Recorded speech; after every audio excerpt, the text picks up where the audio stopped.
The opinions, viewpoints, and beliefs presented on this program do not necessarily reflect those of the management, the affiliates and broadcast partners, or the sponsors. Listener discretion is advised. Scarefest Radio, the radio you can see.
Hello, Mr.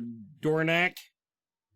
Hello there, Mr. Pinkerton. Now, introduce yourself to the folks that may not know who D.B. Dornake, Professor D.B. Dornake is. Well, hello. Yes, I'm an independent scientist, lacking funding and credentials. Not really important to me, but I like to practice safe science, like experimenting with toxic waste. These things are safer than people tend to make them seem. But I do have a tendency for the macabre. The macabre. Well, so I like to watch movies and talk. And speaking of movies, now, what possessed you to suggest that I watch an hour of 20 minutes of people wandering in the woods and occasionally getting bitten? Well, to tell you the truth, Wes, I'm a little surprised. Didn't you get the prescriptions that I sent you in the mail? Didn't those deliver at your residence? There made you a lot more compliant. There are no prescriptions to make this film any less annoying. Oh. Some movies are bad. Some movies are bad. And the best bad movies are the ones that know they're bad and play on their strength. This thing, first of all, they said it in 1920 and blew their budget on wardrobe and didn't have anything left for special effects, apparently. Oh, and what about the wardrobe? What about the guy with the white pants who spent about most of the movie looking like he had a dirty diaper? My favorite, well, a couple things. First of all, they apparently spent so much on the wardrobe that they required them. Everybody, first of all, let's read. This is the premise of Attack of the Beast Creature. Direct from the MDib. Okay. Survivors of a shipwreck wash up on an island and run into small, vicious creatures. Oh, yes. These guys got out of the lifeboat wearing their suit jackets and ties, Dornake. The ones that made it out of the water, they had to pull the one out of the water, and he complained the whole film. Yeah, I called him Grumpy Man. I forgot his damn name. Yeah, Grumpy Old Man. The point is, if I'm going to be in a lifeboat for, I don't know, 2 or 3 days, they didn't really make that clear, I'm going to take my damn jacket off. Oh yes, you would think that they really didn't spend much time in the boats, of course, but I think that the ship wrecked fairly close to the island, is what I imagined. At any rate, it was pretty funny when they get out of the boats and the guys screaming and that one individual is saying, "Oh, it's no need for panic." Kind of a need for panic. You pull up on the beach and one of your guys already has a mortal wound. They turned their back on the guy. Apparently he passed out in the boat. Okay, I get that. It's a lifeboat. He passes out. They lay him on the beach. They turn around and talk about being hungry and thirsty. Another theme of the movie. They turn around and the guy's bleeding to death. That should have triggered a response. One wonderful thing I found about the film is that there's no action heroes. It's not like a lot of the horror films that you see out there where somebody eventually steps up and really takes on all the monsters. No, through the entire thing, they all just kind of throw themselves, or no, the dolls are thrown at them. And no real attempt to really muster up any kind of fight against the creatures. No, you got that right. Captain Necktie at least keeps his composure through the thing. And then there's, we'll call him Sailor Boy, the guy with the striped shirt. Apparently they ran out of good wardrobe money before they got to him, so to make him a sailor, he was striped shirt. Now he did step up enough. Been the writer of the film. The writer was named Robert Hutton, and he played the second sailor. I guess that was him then. He did have the wherewithal to pick up a stick when they were attacked the one time. Well, yes, they are very short on movements when they're trying to fight off these little tiny creatures. It's all really ridiculous. yeah. First of all, they're a foot tall. They're a foot tall. You can twist their little brown heads off. Incidentally, this is everybody. If you have not watched the movie, basically they spray painted some Chatty Cathy dolls or Betsy Wetsy dolls, spray painted them brown and just threw them at people. The little red Cupid dolls that they've spray painted red, put a black wig on it, and they just chuck it at the actors real hard, and like you can tell sometimes it kind of hurts, and the actors kind of thinking, this is kind of ridiculous, these are not real monsters. This is not going to be believable. You can see it in their eyes, it's a weird kind of terror that you see in their eyes as they're trying to make this all seem real. That's the real great part about the film. It's just the audacity of it. No, look, I can see these things biting you on the ankle every now and then, sneaks up on you, whatever. I can see that. But this goes back to them Chucky movies. Yes. Hold it at arm's length. It ain't going nowhere. Well, when it's running too, the dolls, they make this kind of cartoon Yeah, sound. I was trying to recreate the sound, everybody. I'll have to get close to the microphone with it. See which one you think is closer, Dornake. Or this one.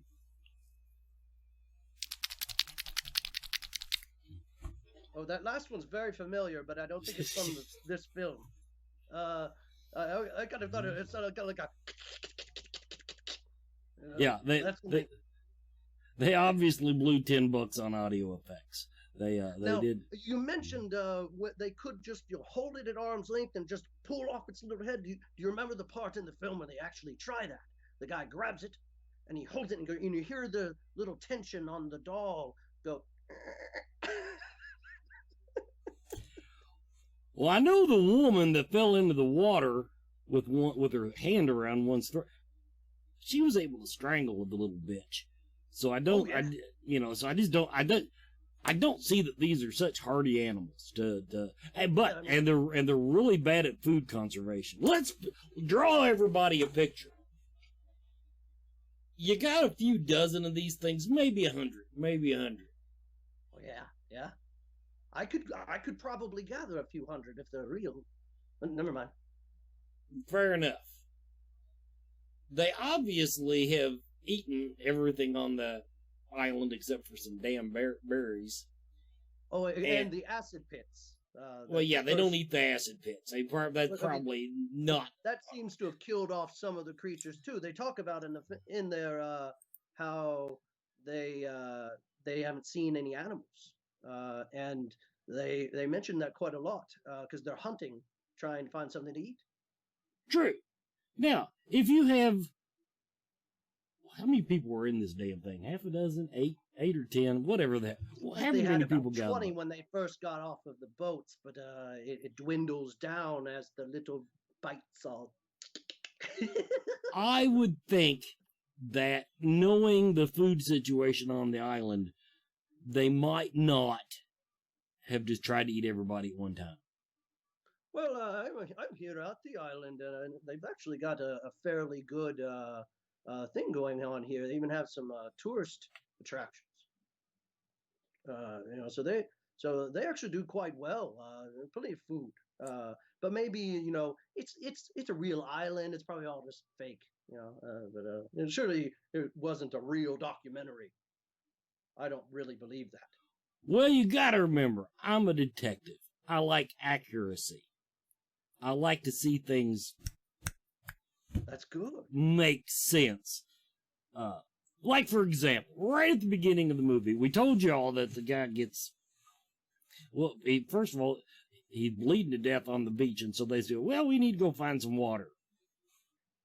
Oh, and they're real mad at him for complaining, too. Oh, poor guy all bleeding. Oh, I don't really like that guy. Yeah. So they come back later and find him, and he's a skeleton. And now, okay, they say, oh, what could do this? Rats? A really bleached white skeleton at that. Yeah. Well, like, I don't see color. So. No, I'm colorblind. I don't see color. It's clear from your wardrobe. But this is after, let's see, I think that was after the acid pit.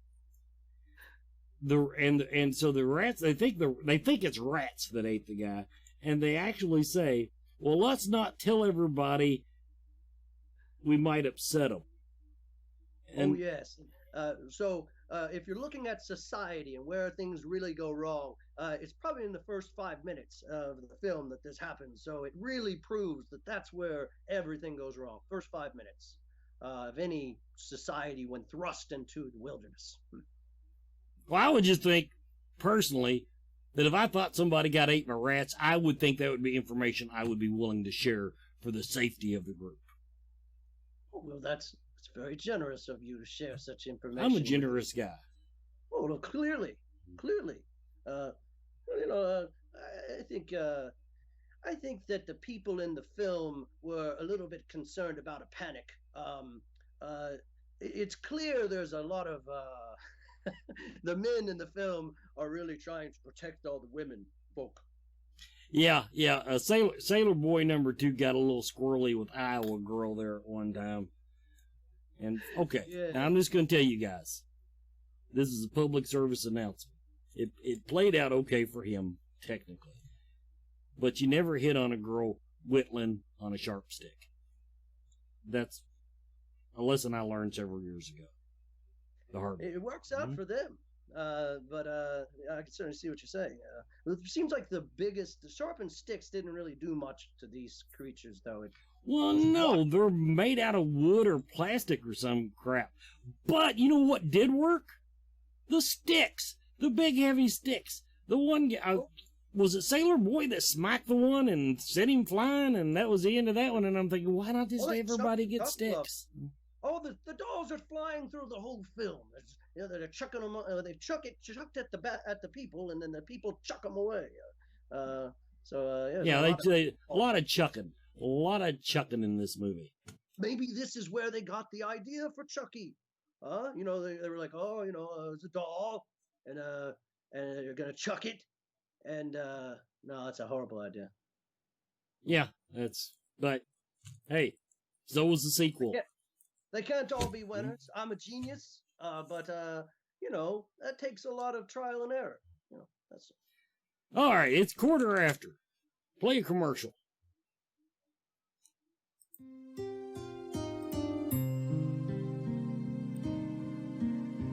Mama Ruby offers fun vendor-based events that focus primarily on the metaphysical and spiritual aspects of our lives.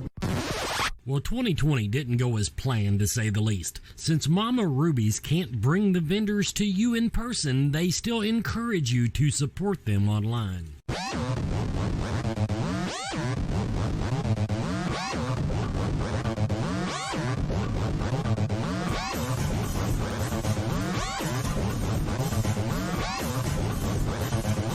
For links to these and other outstanding artists, craftspeople, vendors, and psychics, visit mamarubies.com and click shop.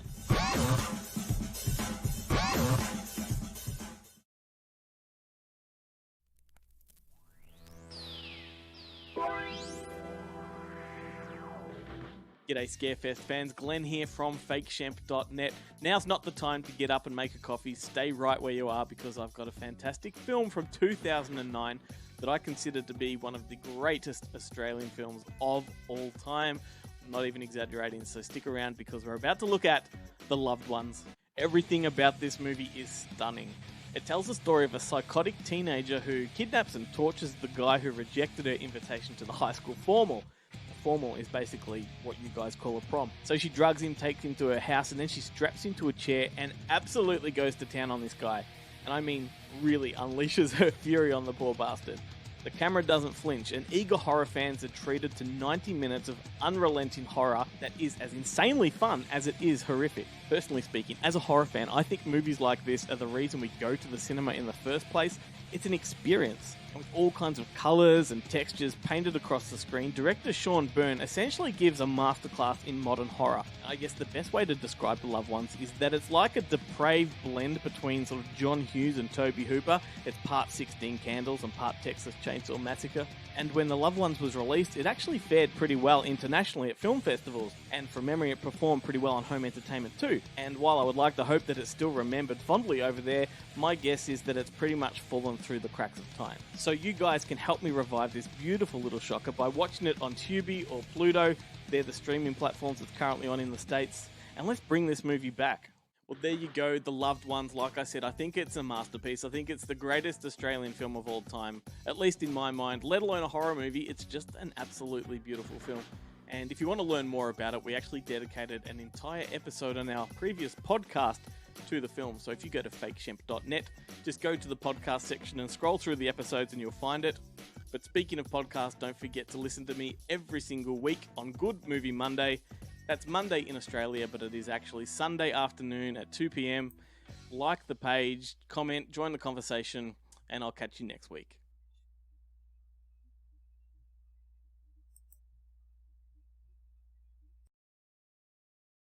Welcome back, everybody, to Scarefest Television. Talking to DB Dornake. We're talking about this horrible thing of a film called The Beast Creatures. Did you like the film? No, I hated it like hemorrhoids, dude. It was awful. Now, incidentally, in the chat room, Meredith, yeah, it's called an encore presentation. That we reran the movie segment. Yeah. Anyway, Okay, Mr. Dornake, what did you like about the movie? Oh, many things, many things.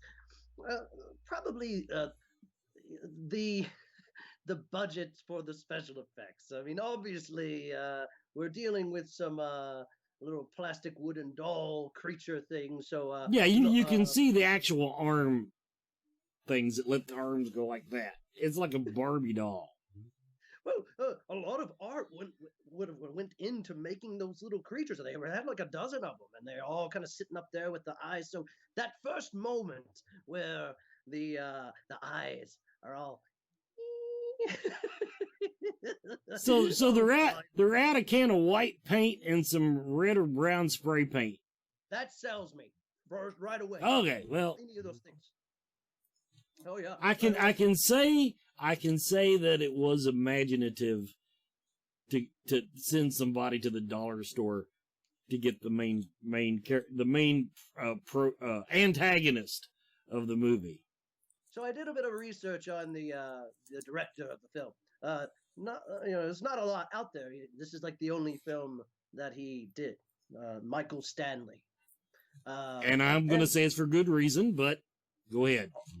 But imagine if the work that went into this, the mind that went into this, was applied to some kind of act of good, some kind of great act of goodness. It'd be amazing. This horrible thing could be turned into something good. But no, he really didn't do anything else. When I searched for him on IMDb, he does have one other directing credit for a film called about Agatha Christie from 2008. It seems like it's a film of a stage show that he may have directed. So maybe he's still doing something. Community theater. Good choice. Right, and that's what the film really reminds you of, isn't it? When they're talking, don't you kind of get that feeling like, these guys, really didn't get a lot of experience, and they're not a single one in the entire film has ever really done anything else. No, I just thought, looking at the IMDb page, that this was like the place that these actors came to go away. One guy put a picture up. One guy decided to put his picture. Nobody else even has a picture. The scary part about this is when the movie was brought up, I'm like, okay, and I watched it, I'm like, why have I even heard of this? Is it so bad that people love it? Is that what you people do? Hit right there on the nugget. It's such a bad film that it's a good bad film. And people out there probably know what I'm talking about when there's a good bad film. The writing's awful, effects are awful, really very little production value going into it, but the audacity of trying to make you believe that these little dolls are a serious threat to these people. That's amazing film. And I think it probably warped quite a few minds from watching it. I just made the assumption that he lost a bet and had to make a movie of 1 hour of people walking in the woods and 20 minutes of action. There's some solid acting in there, though. What about a neckbeard guy? The guy that you seem very sympathetic. He was, remember he was the one that the whole thing is trying to. He's saying he doesn't like the other guy. He's the one I think was looking to cut off his leg, but otherwise very sympathetic to everyone else. It's like that's that one grumpy guy. I called him Fat Boy in my notes. I couldn't remember his name either. He's the one that fell on a stick. Yes. Yeah. He had a legendary ending, didn't he? Yeah. Here's how legendary it was. He falls on a stick. He's bleeding to death. Captain Necktie says, "I'm going to stay with him." And I'm like, what the hell are you going to do? And when when they're cutting at the end at the film, I don't think I can ruin this film for anyone. It's ruined already. But at the end, when they're cutting to all the deaths of all the people, and they're doing those little flash scenes, and they show the guy. Everyone else is like dying from like being eaten and bitten and stuff. And then there's this a little sexier. Yeah, he falls on the stick. Yeah. Well, it's pretty fitting if you really look at him. He's not going to have a real sexy ending. He wasn't a sexy guy. What can you do? But, there was some sexy moments in there, wasn't there? What about the bathing scene there, Wes? That was exciting. That was the most piss-poor 3 chicks in a lake scene I've ever seen in my life. You didn't like it? How many boobs were there? Other famous hosts of these kind of shows get to count boobs. They actually judge movies by boobs. This is what you got. Yeah. I'm sorry. But there was some good ankle action in there when she's got the water and it's blowing over her. Oh, yeah, but it was nothing compared to when she slits open her dress to make a bandage for, who was it, Grumpy Guy? Who'd you make a bandage for? I don't remember. I think every bandage was for Grumpy Guy. Okay. Yeah, she incidentally, she rips off the bottom of her 1920s dress. Incidentally, probably what happened to the budget. They couldn't return them to the rental shop. And I have to use a pocket knife to get in a package of bologna. I couldn't figure that out. She and the women in this film, they're actually quite active for all the men let them do. When when the men aren't just hiding everything from the women, and the women are actually involved, they're very, very active, and I'd say they're really the heroes of the film for the most part, especially the one that survives. Iowa girl, she held her own. She held her own. Now the old broad, she actually did pretty good. She's the one that strangled the one in the water. Incidentally, couldn't they just go in the water and like go underwater? These things probably had to breathe. Apparently they were scared of water. I think that she was safe around the water until she noticed them, and they knew that she was going to run, and she started, and that's when they got her. So I think they were real scared of water. That's why they're on the island and not going out other places, because they can't get off the island. So all they need is just one. It's like Jurassic Park. They just need, something to free them. That sort of thing. We're in agreement. They should have went in the damn water. Yeah. The movie would have had an entirely different tone. 8 people standing in a pool of water. But be sure it's not the acid. Yes, that's a big point in the film. You don't know if the water's acid or not. That would be a big concern if you were on an island, I would think. I would be concerned if I found a pool of acid anywhere. But at the same time, even if I'm on an island looking for water, I'm not going to get a drink like the first guy did. You don't just bury your head in a damn pool of water. Have some civilization about you, people. Walk up, stick your hands in it. Oh, it burns my hands. Oh, No, he just face plants in the water. He just got done doing the monologue about his wife and about how she was sick at home, and he just wants to get home to her. And then he's like, "I'll go get some water." But did you notice in that scene? This acid will eat rocks. It will eat him. His suit was still okay. And his bones were bleached, so it's so it's an acid pit, but it's got maybe some lavender bleach in there too, that sort of thing. They probably the little creatures, I think they probably make the acid pit so they can get rid of the people that they kill as they come to the island, all the other creatures. They clearly wouldn't eat them because they're just made out of wood or something, right? Yeah, apparently, and they worship this god that basically he's a plywood Halloween ornament. Yeah, you can see some of the sawdust from where they just got done sanding it down. I didn't look that close. By that point in the movie, I wasn't looking very close. Well, I've watched it many times. Many, many times. Yeah, you need to get cable, dude. Anyway. And The film, I thought it had some really great moments, especially those moments where they're being burned alive in the acid.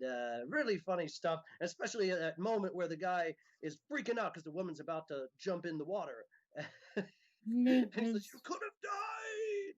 Yeah, some of the acting was on point. I will grant. Loved it. I will grant old Broad and whoever the hell yelled that. That was probably the most believable moment in the movie. I knew you loved the film.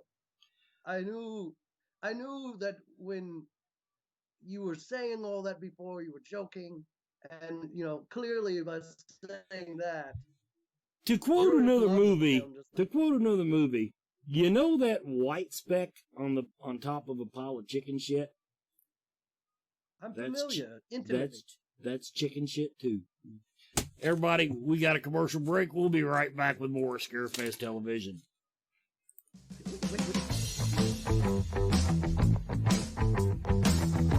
Spirit Mechanics is here to help. Their background includes many different specialties across the metaphysical spectrum, including alchemy, shamanism, Celtic witchcraft, angelic magic, astral travel, and more. With over 30 years combined experience in the group, you can be confident in their ability to help. If there is a question you have that you cannot answer, they will do their best to assist you. Metaphysics can be intimidating, confusing, and unfortunately, abused. Spirit Mechanics takes pride in being selfless in the pursuit of helping others, being humble and honest with their clients about their questions, and lastly, maintaining a professional and personable atmosphere. They want you to feel as you are coming to a close friend, and they will do everything in their power to make you comfortable and safe.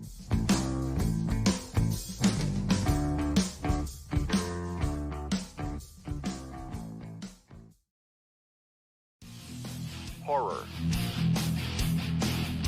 Movie. Fans. For. Life. Find us. For news. For memes. For life.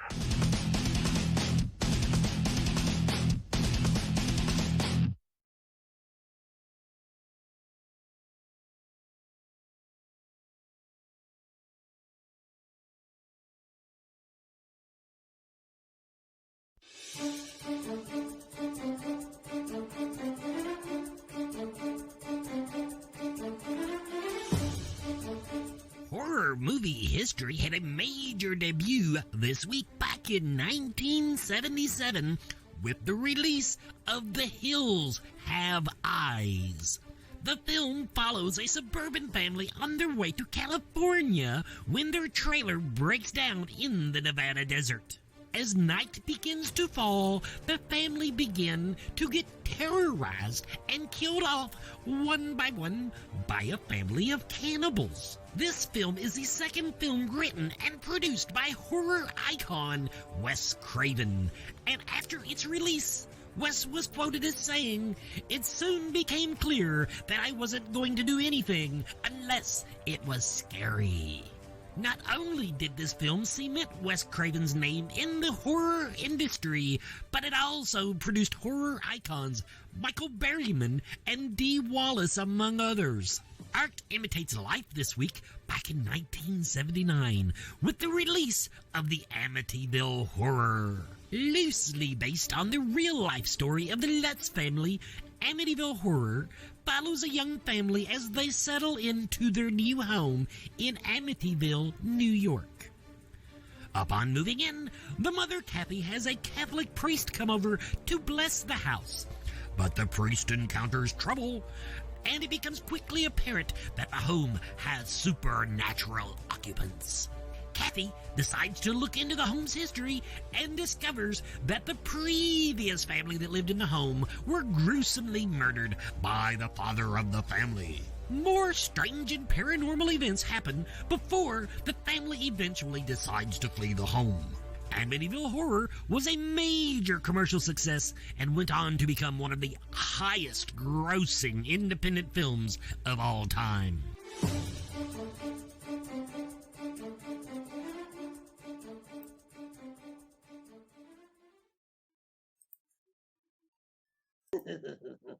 Welcome back, everybody. Scarefest Television. DB Dornake and myself, Dick Pinkerton, are talking about Attack of the Beast creatures.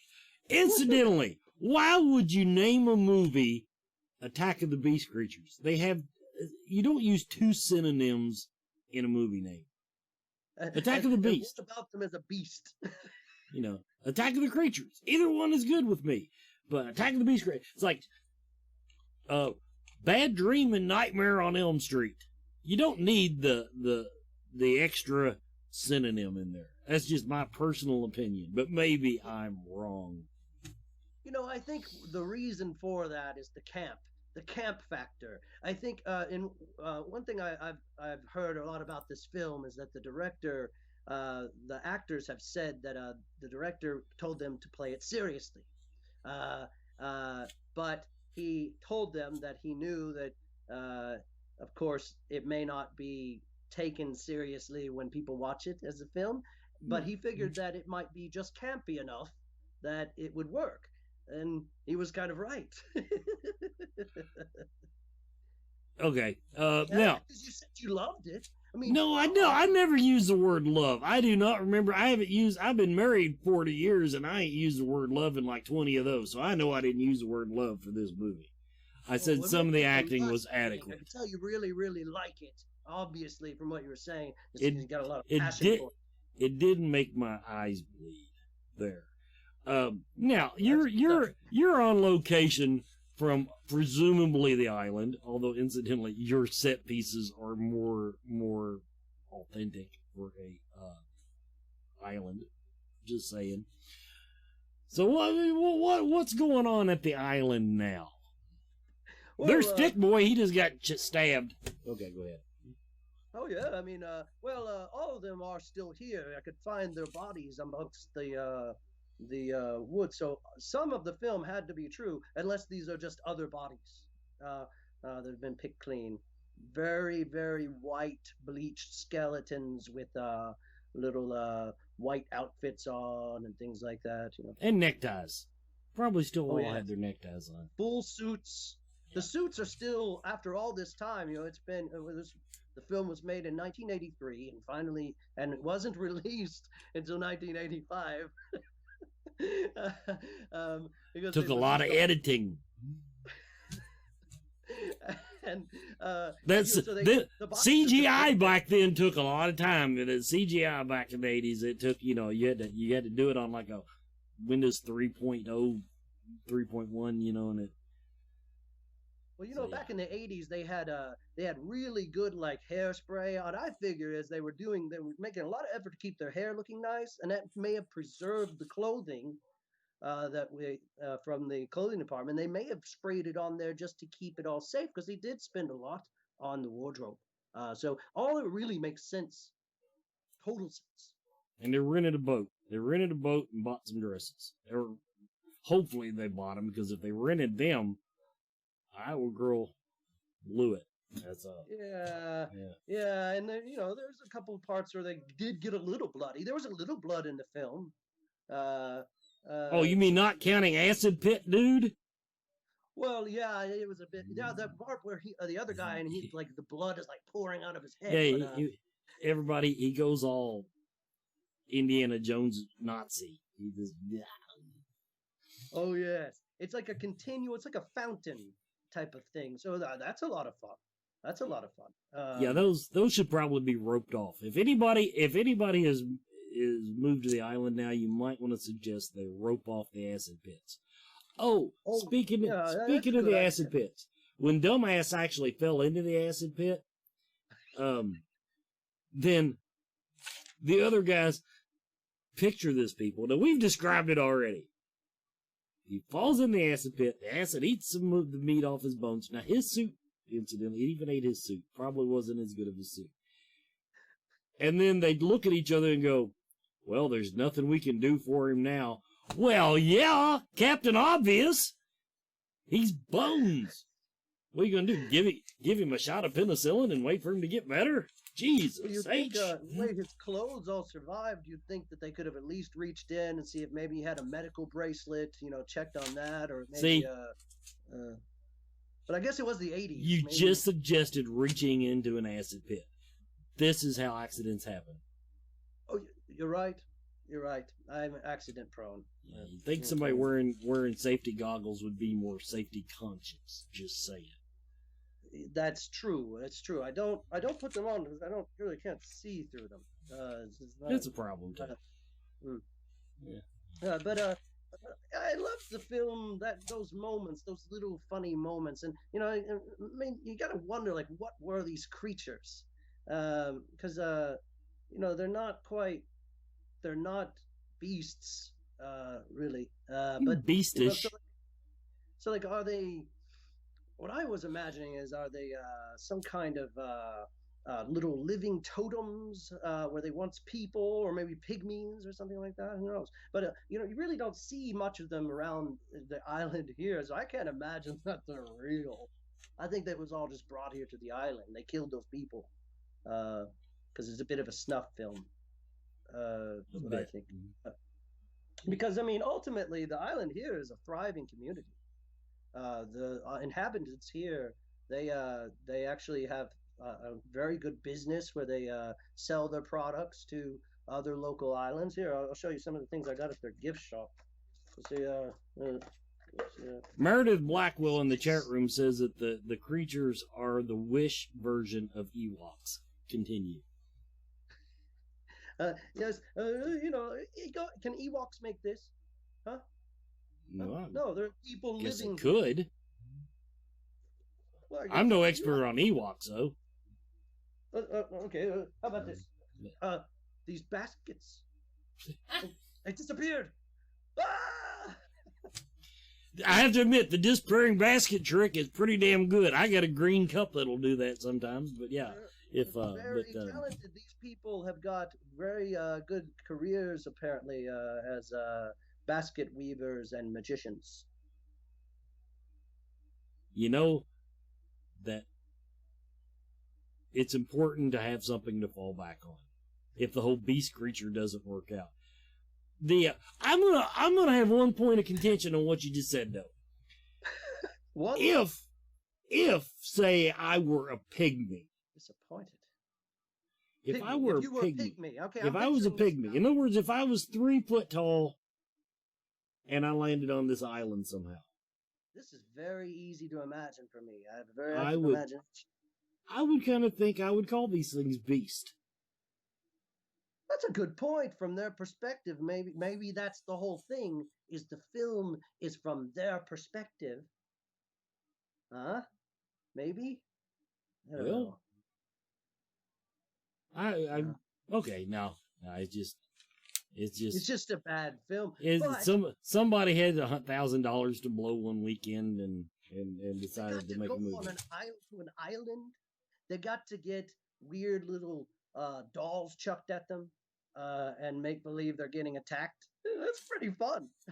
Pretty good for a community theater troupe. Speaking of islands, okay, explain this to me. Being there, you might be able to explain to me the layout of the island. Mm-hmm. They land on the beach. They're hungry and thirsty. Incidentally, if you're hungry and all you got to eat is berries, you're gonna crap yourself to death. So don't overdo the berries. But that's a good point. I wish you told me about half an hour ago. Well, it didn't come up. But let's say you land on this island, and then okay, they were looking for water and berries and acid pits, so they walk in. They get attacked one night by the beast creatures, and somebody figure, if I pick up a stick, I can whoop their ass.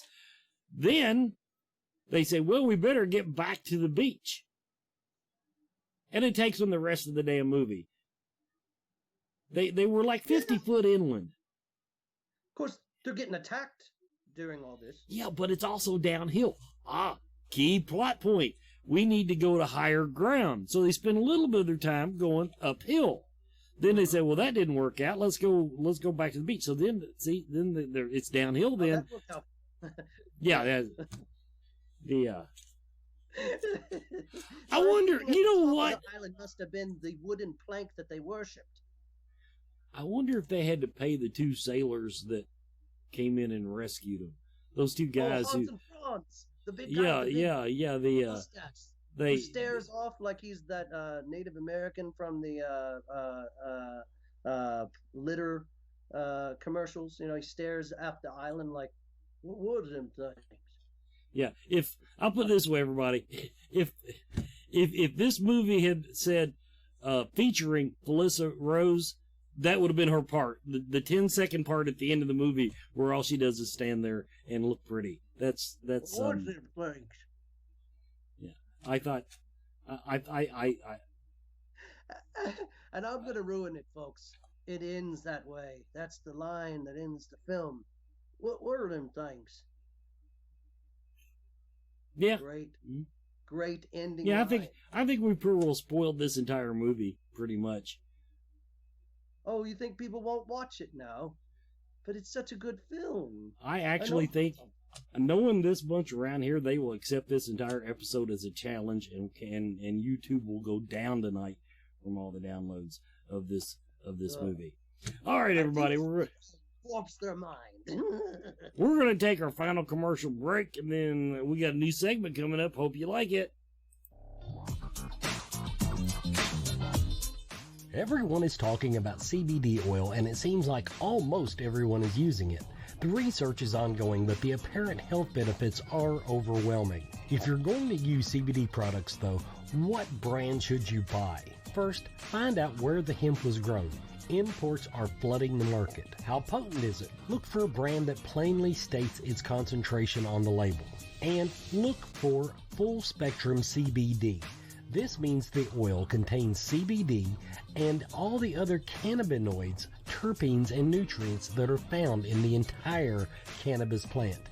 Look for Blue Leaf CBD oil. Blue Leaf Naturals is a Kentucky proud company. They use only Kentucky-grown hemp, supporting Kentucky farmers and businesses. Visit their website at blueleafcbd.com now and use the code SMILE at checkout for free shipping.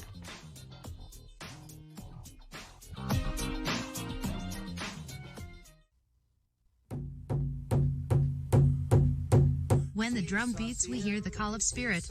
Join Coyote, Chris Sutton, and Charlotte Hardin as they discuss the different spiritual paths with those who walk them.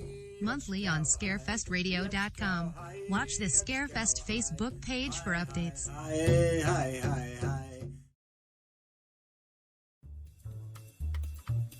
Hey, Scarefest fans, this is Joe Lewis from Bonehead Weekly. I'm going to give you my favorite episodes of Supernatural. I've now watched it for years. Last 2 years, I got away from it. I hadn't watched it. They were all DVR'd, even though you can get them on Netflix. This is on Netflix, Meredith. And this season, well, this past season was season 15, and that's when the show was going to end. Of course, the problem is the COVID. They never really got to finish the last 7 episodes. There's 20 episodes, and 13 of them came out. Now, they will eventually, I've been told and have read, that they will eventually finish those last 7 episodes. Number one, the pilot. Actually, it's not a lot of shows that can say their pilot is one of the best ones, but it's pretty good kickoff to the series, and I think it gets you. It establishes the characters. It establishes Dean extremely well, and it shows the humor of the show and the heart. On top of all that, the pilot also features a classic Ghost of the Week that's spooky and sad and ghoulish and all that. And they actually brought it. The one thing about this last season is they're bringing back all the old ones. So the next one is a season. A lot of my favorite episodes are in season 4, by the way. Season 4, episode 5, Monster Movie. It was in black and white, like a Universal horror film, and I loved it.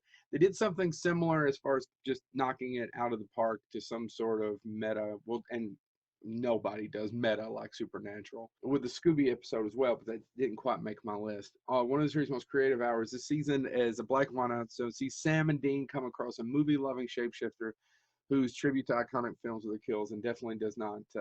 I just love it. It's in black and white. It took balls of steel to do it in black and white, and it's funny.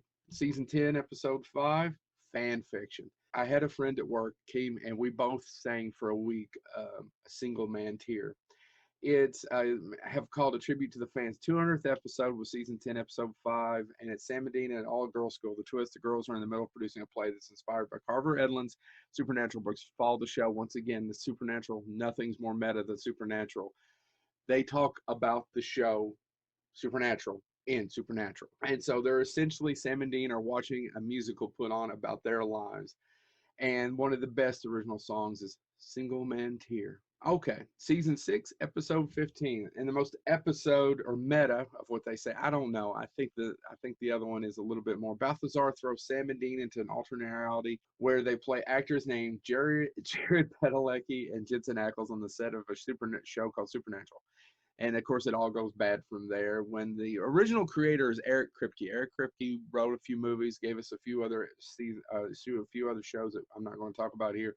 But actually, Eric Kripke, the creator, Kripke, has been gone since season 5 when they, first stopped the apocalypse 10 seasons ago. Things Turn Sour was said as series creator Eric Kripke meets an untimely end. Once again, season 6, The French Mistake, episode 15. It's just one of those meta where they're making fun of one another. And that's my one. I love the fact that Supernatural does that. I don't think those two boys take themselves very seriously, and God bless them for knowing. Now, my favorite episode of all time, it wasn't on anybody's list that I could find, and I have no idea. Once again, it's a season 4 episode. It's episode 8 called Wishful Thinking. It has Ted Raimi in it. Ted Raimi, the brother of Sam Raimi, who's in such many fantastic films. And it's Sam and Dean investigating a small town where a wishing well actually starts giving wishes. And it has one of the funniest scenes I've ever seen in television history, where a teddy bear who is now alive and depressed and morose blows its brains out, but the camera pans over. He's putting the shotgun under, pans over, and then poof, all the stuffing comes out like it would be a blood splatter. Now, you either think that's hilarious, like me, or you don't, in which case you think I'm sick. Now, you may notice none of my episodes are particularly Bobby episodes or Crowley episodes. There's not a reason for that. I think if it's a Bobby episode, it's going to be fantastic. It's going to be good. And if it's a Crowley episode, it's going to be fantastic. The fact that he calls Jared Paddle Duck Moose throughout it, Sam Moose, and the other one not Moose, cracks me up. I miss Crowley. I wish he was on more episodes. I have no idea what I'm going to talk about next week. I got to find some shit to watch. Thank you so much. Subscribe to Bonehead Weekly and stay classy, Scarefest.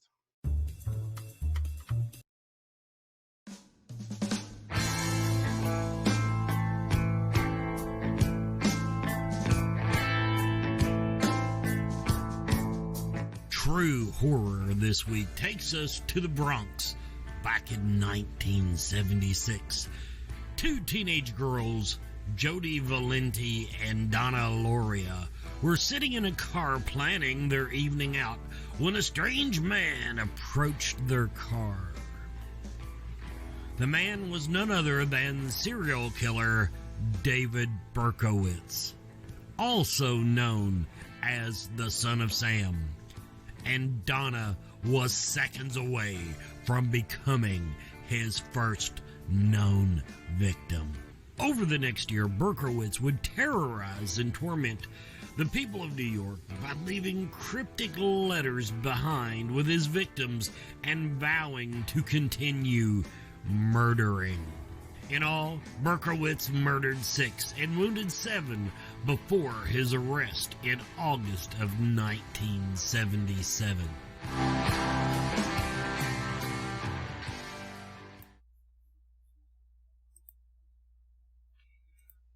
Hello, everybody, and welcome back to the final segment of Scarefest Television for July 31st, 2020. We've been talking about Attack of the Beast creatures. Now, I'm just going to end this by giving you, Mr. Dornake, giving you my 2 takeaways from this movie. If it's going to have a moral, I would say the first moral is if you're shipwrecked, keep your jacket and tie on. Mm-hmm. And then the other thing is, if you're lost on an island and running from little creatures, the most important thing you can do is all run in different damn directions, because it just seemed to work out so good. That's pretty, good criticisms. That was a compliment to the movie. I am taking those lessons to the grave. What is your takeaway from the movie? Well, my takeaway from the movie is that, don't let yourself get too tied down with too many details. Don't let yourself, don't stop going to the other side of the island just because one guy's leg is hurt and he's whining through the whole thing. Cut the leg off. The other guy, that's what he really wanted to do. I mean, clearly they had some smarts about them. Just hack it off. So that really, I think that's how people felt about the film itself. They didn't support it, so they just hacked it out of everyone's consciousness. But it's a great film and worthy of your time to watch it and warp yourself a little bit while you're doing it. But I'm out here at the island. I don't think that there's any problem. There's no real creatures out here. It seems to have been quiet. Yeah, I mean, wait, Pinkerton. Oh, the lights, the eyes. Oh, I wasn't thinking this clearly. They're here.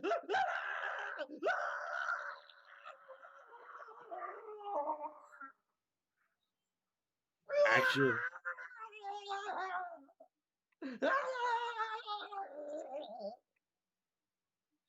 better acting and special effects than we saw in the movie. Everybody, this has been Scarefest Television. Mr. Dornake, if he survives this horrendous attack, will be back for future episodes. And maybe I will too. You just never know. But I do have that really cool segment. Okay, maybe they're a little more persistent than I gave them credit for. But anyway, so True Horror. Watch for me every week on True Horror on Scarefest Television. Hope you enjoyed the show.